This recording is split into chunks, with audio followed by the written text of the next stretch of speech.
Welcome to the TLC, the Life Coach Podcast with Matt Halloran. Every week, one of the world's top life coaches, Matt Halloran, will share his wisdom through stories and ideas to help you live the best life possible. Success is only a podcast away. Now please welcome your host, Matt Halloran. Hello and welcome to another podcast. This is podcast episode number 15.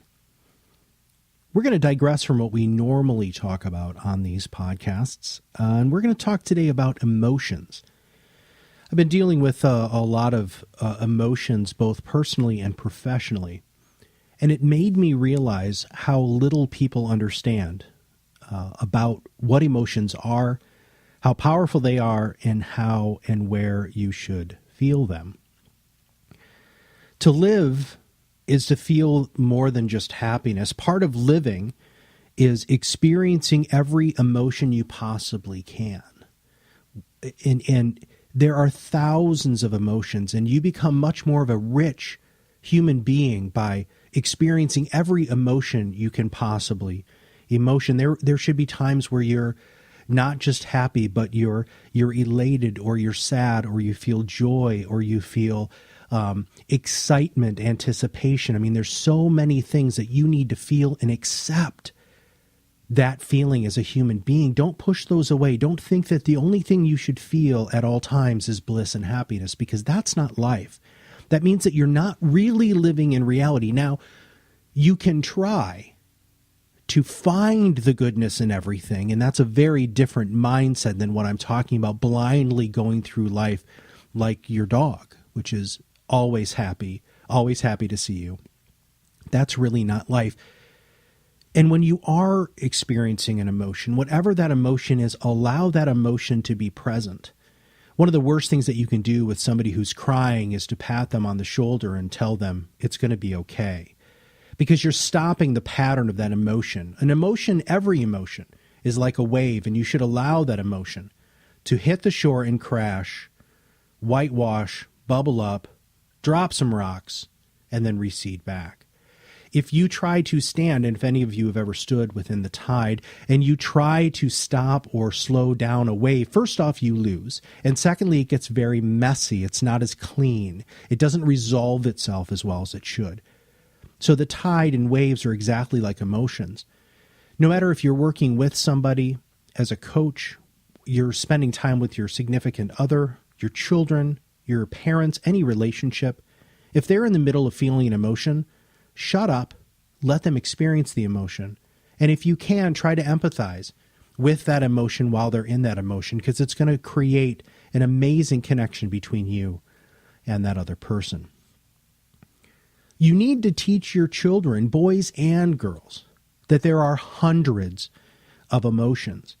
In fact, there's great things online that you can download, or just even bring up on your phone or your computer, which are just a whole plethora of emotions. And the fun part is most of them are emojis now, which kids seem to love. And you can walk through each of those individual emotions and talk to them about what they mean, what the words mean, how you feel, and that it's okay. But I don't want to just say that you need to do that with children. You need a refresher. Everybody listening to this podcast right now should probably go back through and realize that there are more than hungry, horny, happy, scared, and angry. There are a lot more. There are so many different emotions. I couldn't even begin to go through all of these on a 20-minute podcast. But you should teach yourself and your friends and your family and your children what the emotions are. And remind yourself, which leads us to the next point, which is you have to actually practice the ability to feel some of these emotions. Some of the emotions that you don't feel on a regular basis are not easy to recall, which is one of the great reasons why reading or watching a lot of different kinds of movies or watching videos that elicit different emotions. One of the reasons I did this podcast today is I was watching a video of John Cena. Now, I'm not a big-time wrestler, WWE fan. I haven't been since I was probably 8 years old. But John Cena is a really great human being, and he's done a lot of great stuff. And he gives a lot to charity. And he's got this this saying. And so what this video was about was all of these people who took John Cena's saying and really helped them change their life. And the coolest thing about it is this monster of a human being is reading these letters that these people wrote him. And he's not just feeling sadness. He's not feeling happiness. He's just feeling, and you can see it on his face, this amazing range of emotions. And at one point, he actually does start to cry. And you look at a person like John Cena, who is masculine beyond belief, experiencing all of these emotions, and you just sit and think to yourself, when is the last time that I experienced that range of emotions? And seeing somebody like him doing it so openly on camera really does mean that we have some role models that are totally fine with showing emotion too. No matter if you're a man or if you're a woman, if you're anything in between, emotions are part of living, and you should practice that range of emotions. It really is an amazing experience to feel the same feelings as other people. And I was just talking about allowing people to feel experiences or feel emotions when you're with them and try to empathize with that emotion. But the only way we can know what someone else is feeling is to ask. When you ask somebody how they're doing today, which is one of our colloquialisms in the United States, you're really not looking for a true answer. But if you're with somebody that you have a relationship with, and you're wondering where they are mentally, ask. Just ask. And then again, listen. If somebody says, no, I don't think you really want to know, that's when you say, no, I really do. Because if you don't think I want to know what you're feeling right now, then something's going on. And as somebody who cares about you deeply, it's my job and something I take very seriously. And I want you to be able to talk to somebody about it. And I want to be that person.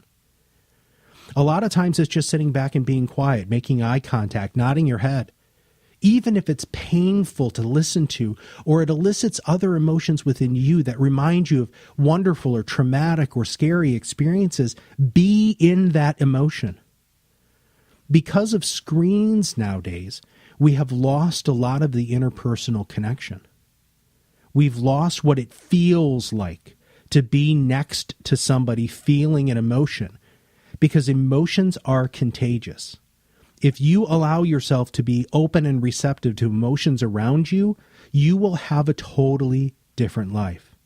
You will have an incredibly powerful, connected life with everybody who's around you, because it's very easy to put your earphones in and just go ahead and, tear down and not make eye contact the road or the sidewalk or whatever.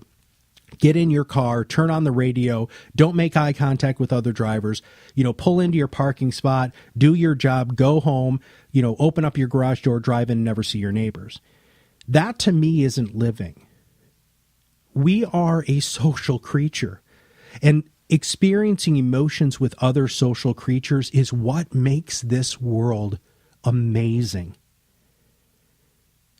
I look at my dog, and he's happy every time I see him.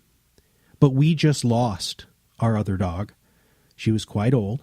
She was with him since he was a puppy. And he was sad.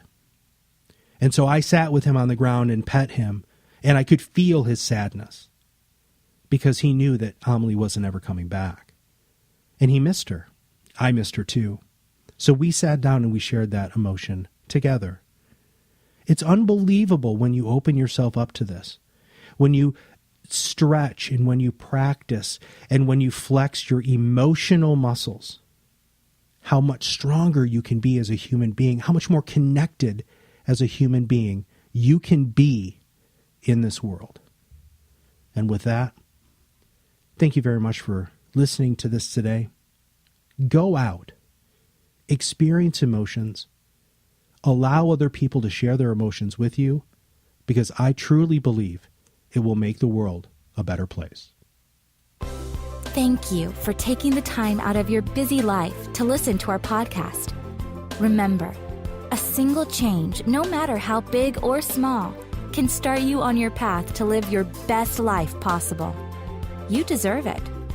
We will see you on the other side of the mic soon. Have a wonderful day.